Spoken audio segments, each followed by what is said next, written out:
A barefoot woman in nothing but a trench coat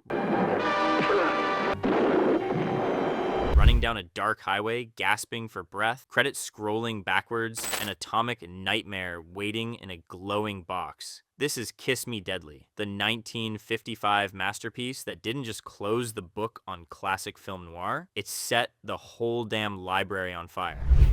The writer who despised his source material, screenwriter A. Ibezrides, openly admitted he had contempt for Mickey Spillane's novel, writing the script quickly because of his disdain for the source material. Ibezrides later ran into Spillane at a restaurant, and the author made it crystal clear he despised what had been done to his book. Director Robert Aldrich told Francois Truffaut he viewed Mike Hammer with utter contempt and loathing, calling him a cynical and fascistic private eye. They took America's best-selling tough guy hero and turned him into a brutal parody. Spillane never forgave them. Film history never forgot them.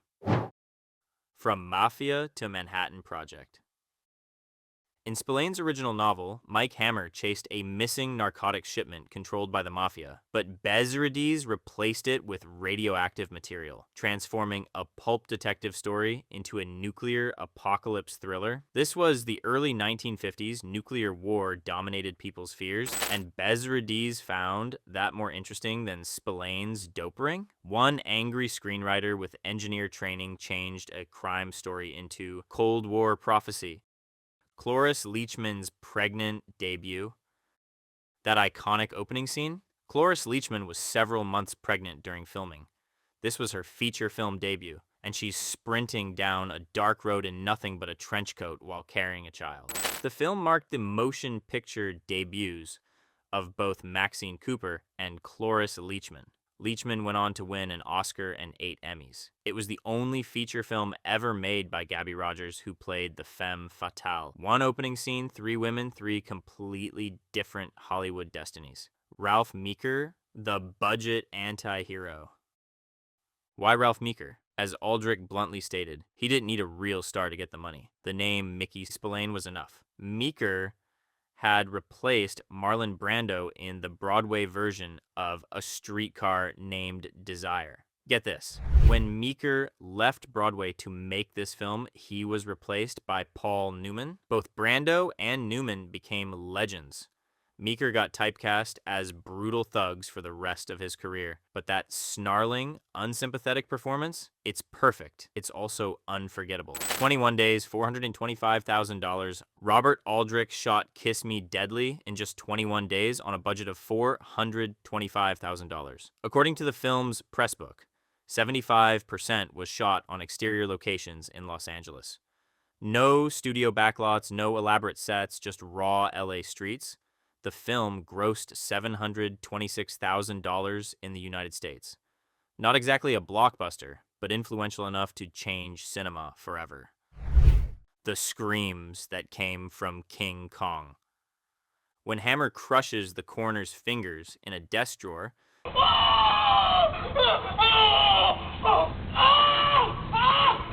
the screams are the same stock sound used in King Kong from 1933 during the dinosaur attack and log scene. Hollywood recycled everything, even agony. Those piercing shrieks of pain were decades old by the time Aldrich used them, and they're still horrifying. Credits that run backwards, and a song that isn't what you think.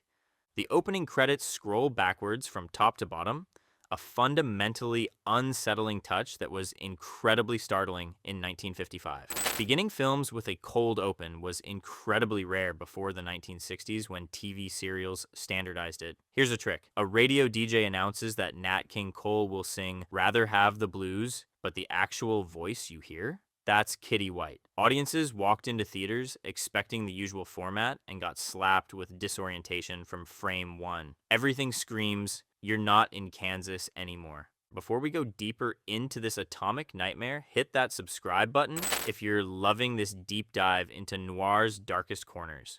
We've got 20 more noir films lined up that'll blow your mind. Now, back to the madness. The United States Senate called it one of the most dangerous films The Kefauver Commission singled Kiss Me Deadly out as one of 1955's most dangerous films to American youth. The film received condemnation from the United States Senate Subcommittee on Juvenile Delinquency, accused of being designed to ruin young viewers. CBS TV censor Ed Nathan refused to allow the Los Angeles CBS station to air trailers, publicly stating the film had no purpose except to incite sadism and bestiality in human beings. Moral panic equals free publicity. The controversy made people more curious. Va-Va-Voom, the mechanic who wasn't in the book.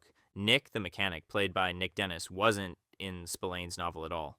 He was entirely Bezradiz's invention, and his Greek ethnicity mirrored Bezradiz's own heritage. The screenwriter was a big car nut, so he created this whole character just to put Hammer in all that stuff with the cars and the garage. Nick's battle cry was Va-Va-Voom. Va-Va-Voom! And his password was 3D Pow. 3D Pow! An obvious jab at the 3D craze sweeping the nation in the 1950s. Bezradiz was having fun, and the character became so iconic that audiences still quote Va-Va-Voom decades later. Not bad for a guy who wasn't even in the original book. The ending that vanished for 42 years.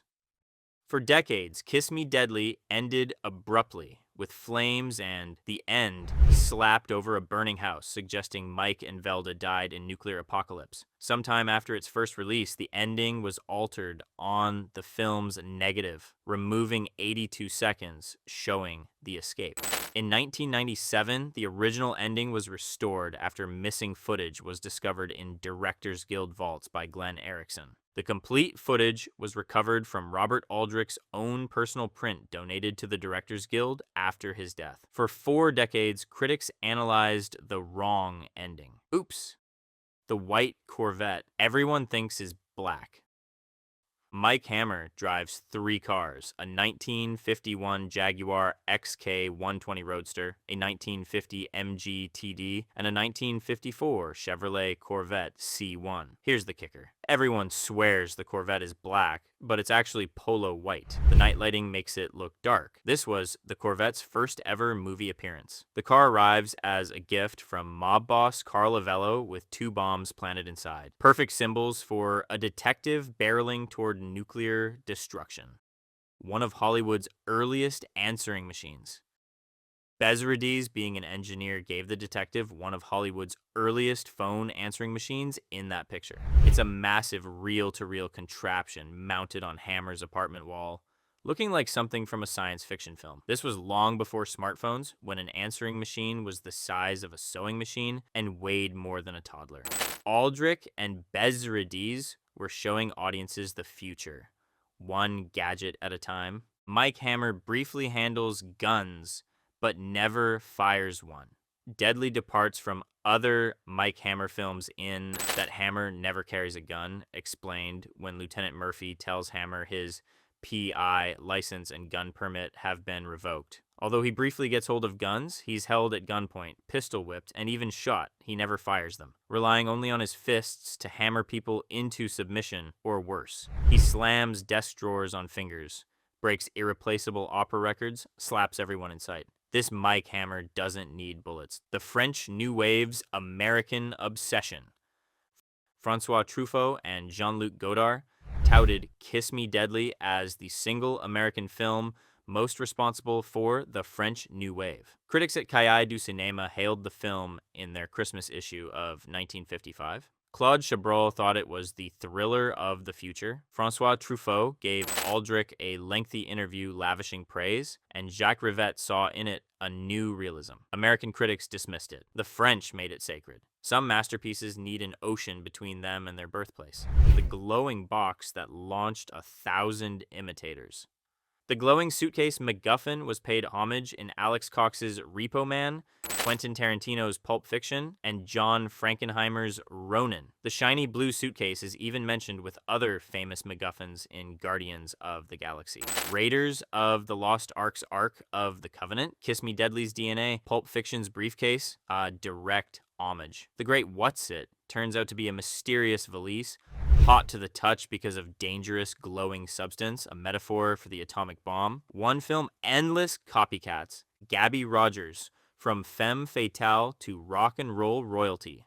Gaby Rodgers was married for many years to lyricist Jerry Lieber, half of the songwriting team Lieber and Stoller, who wrote Hound Dog and Jailhouse Rock. Jerry Lieber used Rodgers' name as a pseudonym when he wrote the country western song Jackson with Billy Ed Wheeler. You know, we got married in a fever.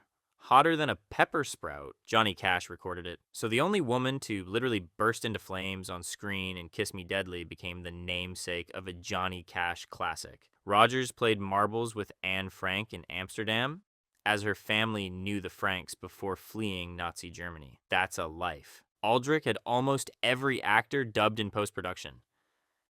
Here's something that'll blow your mind.